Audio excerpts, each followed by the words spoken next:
আজ রানীগঞ্জ মডেল উপজেলা বিএনপি অঙ্গ ও সহযোগী সংগঠনের উদ্যোগে দেশনেত্রী বেগম খালেদা জিয়ার রোগমুক্তির কামনায় ও বিএনপি ভারপ্রাপ্ত চেয়ারম্যান তারেক রহমানের পক্ষ থেকে শীতার্তদের শীতবস্ত্র বিতরণ ও ঘোষিত ৩১ দফা লিফলেট বিতরণ অনুষ্ঠানে প্রধান অতিথি হিসেবে উপস্থিত ছিলেন সাবেক বিপি ও 4 বারের এমপি আমানুল্লাহ আমানের একমাত্র সন্তান ব্যারিস্টার ইরফান ইবনে আমান অমি। বিশেষ অতিথি হিসেবে ছিলেন রানীগঞ্জ মডেল জেলা বিএনপির মনির হোসেন মিনু ও সাধারণ সম্পাদক হাশমতুল্লাহ নবী। সোহানুর রহমান সোহেলের সঞ্চালনায় শত শত সাধারণ জনগণ ও নেতৃবৃন্দরা তাদের আসন গ্রহণ করেন। প্রধান অতিথির আগমনে বিশাল মোটরসাইকেলের বহর নিয়ে রোহিতপুর উচ্চ বিদ্যালয়ের মাঠের এক অংশ পরিপূর্ণ হয়ে যায়।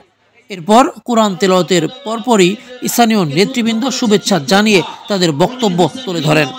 এর মধ্যে কিভাবে সামনে ব্যারিস্টার ইরফান ইবনে অমিকে ঢাকা 2 থেকে আবারও এমপি করবেন সে কথা তুলে ধরেন।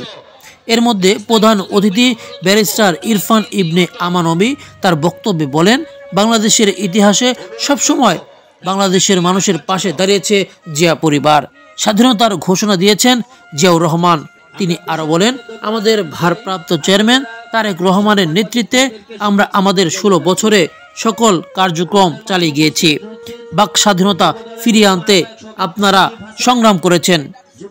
আমরা সবসময় আপনাদের পাশে ছিলাম এবং থাকব। বিএনপির শক্তি জনগণ, আর আওয়ামী লীগের শক্তি ছিল অস্ত্র, হামলা, গুম, খুন। দেশনেত্রী বেগম জিয়ার রোগমুক্তির জন্য তিনি সকলকে দোয়া করতে বলেন।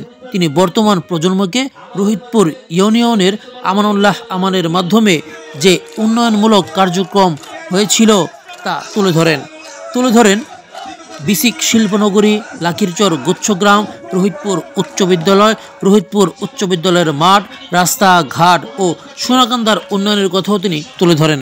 এরপর এর মধ্যে 31 দফা পেশ করেন। তার মধ্যে নারীর অধিকার উন্নয়নে পেনশন কার্ড দেওয়ার কথা তুলে ধরেন, যুবকদের জন্য শিক্ষিত ভাতা, সকল পরিবারের জন্য স্বাস্থ্যসেবার কথা তুলে ধরেন। এরপর হতদরিদ্র অসহায় পরিবারের নিকট শীতবস্ত্র বিতরণ করেন।